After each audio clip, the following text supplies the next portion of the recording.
For many decades, Moore's law, and in particular this ability to miniaturize our transistors, has allowed us to have more and more powerful computers over time. In fact, one estimate suggests that about a third of all of the productivity increases that we've gotten as a country since 1974 have actually come from improvements in IT like Moore's law. And that makes it probably one of the biggest sources of improvements in our prosperity that we have in any of the ways that we do innovation. An important thing that we need to think about when we think of computer processors is this distinction between a more general purpose or universal processor and a more specialized processor.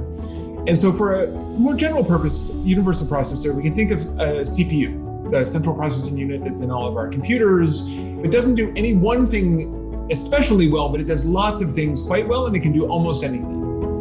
In contrast, we have very specialized chips where we design them to do one thing in particular really well.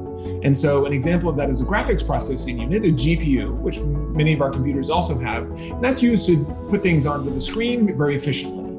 And so there's a real difference between those two. Specialized chips have become much more attractive recently because the progress of CPUs has slowed down a lot.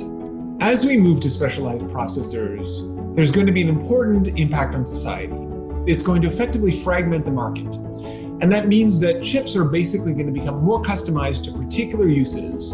And therefore, computing as a whole becomes more siloed, where the benefit that you get from improving your chips doesn't really help me, and the ones that if I do it doesn't help you as much. And we think that that's actually going to fragment computing in an important way.